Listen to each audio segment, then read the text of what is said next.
Ayer la Cámara de Diputados aprobó por unanimidad la reforma a la Ley Federal del Trabajo que regula las actividades en las plataformas digitales. El nuevo capítulo en la legislación reconoce la relación laboral entre esas apps y los repartidores y conductores. Vamos a platicar con Guillermo Malpica, director ejecutivo de Alianza in México, que es pues la alianza que agrupa a plataformas como Didi, Uber y Rappi. ¿Cómo estás, Guillermo? Buenas tardes. Buenas tardes, Darío. Muy bien, muchas gracias. También te saluda Rogelio Varela. Saludos, Guillermo. Buenas tardes, Rogelio. Un gusto. Pues, ¿qué opinión tienen de esta pues enmienda que se hace a la ley que le da pues la seguridad social, seguridad jurídica, seguridad física, incluso a los colaboradores de las plataformas que tú representas?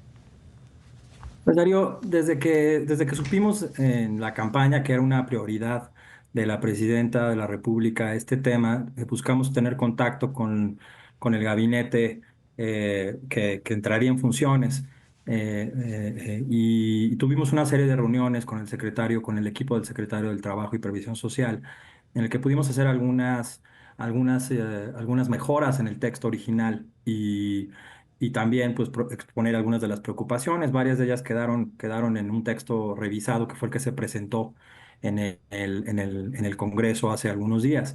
Nos hubiera gustado tener la misma oportunidad de tener un diálogo extenso, detallado sobre estos temas que todavía quedan pendientes de aclarar en su paso por la Cámara de Diputados. No tuvimos realmente mucho tiempo para tener esa discusión. Tuvimos una reunión la semana pasada, el jueves, con la Comisión del Trabajo y Previsión Social. Y después de eso, pues ya, como tú has mencionado, esto pasó rápidamente por esa comisión, se votó en el Pleno ayer y bueno, ya terminó esa parte, ahora vamos al Senado, ¿no? Entonces, pues para nosotros todavía, si bien agradecemos esa reunión de la Comisión del Trabajo, pues queremos todavía seguir teniendo este diálogo en la siguiente fase, que es ahora la discusión en el Senado y ojalá en las siguientes fases que seguirían una vez que esta ley se vote y empiece su implementación, ¿no? Todavía falta, como sabes, un programa piloto que se tiene que diseñar, entonces hay un tiempo para ese diseño del programa piloto y después el programa piloto mismo, ¿no? Ahí tenemos todavía varias instancias para seguir empujando los temas que nos parece que necesitan una aclaración importante para dar certidumbre jurídica a todos los que utilizan las plataformas. Claro. ¿Cómo se va a instrumentar, por lo que ustedes hasta el momento saben, Guillermo, esta relación laboral, en el entendido que es un trabajo pues muy flexible, donde a veces pues un repartidor o un chofer pues puede trabajar con diferentes aplicaciones? Así es, Rogelio, esa es una de las cosas que nos preocupaban de entrada. Aquí, como está la ley actualmente, bueno, si cumple con este umbral de generar ingresos por un salario mínimo de la Ciudad de México mensual, salario neto, entonces ya se considera un trabajador subordinado discontinuo, ¿no? En este capítulo especial de la Ley Federal del Trabajo y por lo tanto, pues tiene derecho a la seguridad social. Pero si al siguiente mes, por ejemplo, no genera este nivel de ingresos, deja de ser trabajador discontinuo y entonces puede optar por ser un trabajador independiente bajo esta modalidad en la ley del IMSS, ¿no? Y así podría estar un mes sí y otro mes no, un mes sí, varios meses no, siendo un trabajador discontinuo. Esto plantea pues muchos retos administrativos, pero también muchos retos de aclaración jurídica porque hay derechos asociados a el hecho de ser un trabajador subordinado o no. Y ese es en donde nosotros queríamos todavía proponer de manera muy puntual mejoras en la redacción de la ley, porque entonces, ¿qué pasa, por ejemplo, con su derecho a la jubilación? ¿Cómo se calcula esto?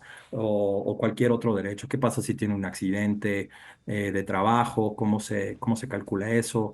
Como está la ley actualmente, bueno, pues todavía hay cosas que podrían ser interpretadas de una manera diferente a como las entendimos en estos diálogos con la Secretaría del Trabajo. ¿Nace muerta esta reforma?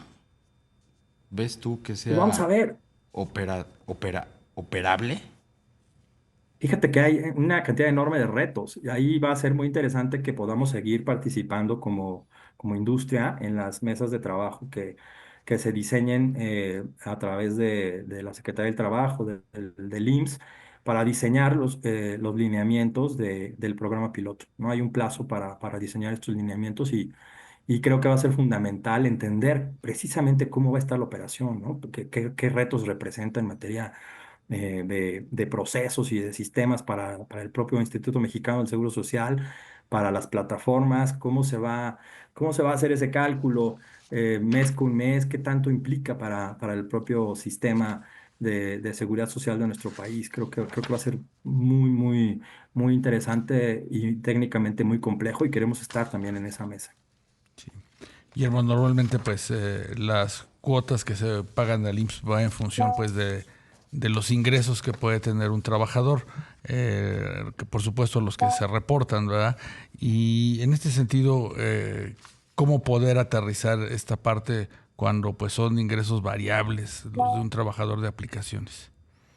Exactamente. Bueno, aquí es una cosa de las que pudimos introducir en este diálogo con la Secretaría del Trabajo es precisamente el concepto del ingreso neto, ¿no? Necesitamos, primero que nada, distinguir del ingreso bruto que recibe un repartidor o un conductor y de ello descontarle aquellos costos asociados con la operación, ¿no? Lo que gasta, por ejemplo, en el mantenimiento de su vehículo, cualquiera que este sea, en su plan de datos, en fin, un Ujú. poco, y lo que tenemos que hacer ahí en esta fase que sigue ahora de implementación es determinar, usando a lo mejor la experiencia internacional, determinar una metodología de costos que sea robusta y que pueda calcular de una manera lo más precisa posible este tipo de variables, ¿no? Porque como tú bien dices, son ingresos variables mes con mes, entonces un trabajador cumple con el umbral en un mes y en el siguiente mes entonces es trabajador subordinado. Aquí es otra diferencia, ¿no?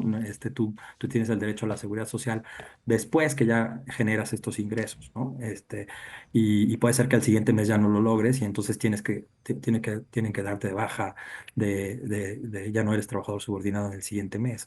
¿Qué pasa pues con todos los demás derechos que tienes bajo la Ley Federal del Trabajo, ¿no? Cómo distinguimos claramente este momento en el que eres y en el que no eres trabajador subordinado. Y además el tema que tú mencionabas, ¿no? Que no se trata en la ley, que es el de multiplataformas.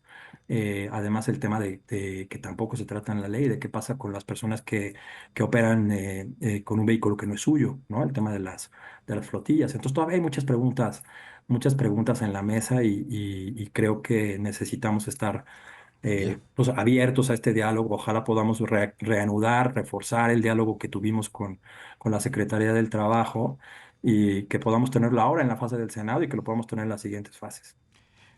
Esperemos que sí. Guillermo Malpica, director ejecutivo de Alianza IN, que agrupa las plataformas Didi, Uber y Rappi. Muchísimas gracias por lo pronto, por la entrevista. Seguiremos en contacto si nos lo permites. Con todo gusto. Muchas gracias a ambos, Darío, Rogelio. Buena tarde.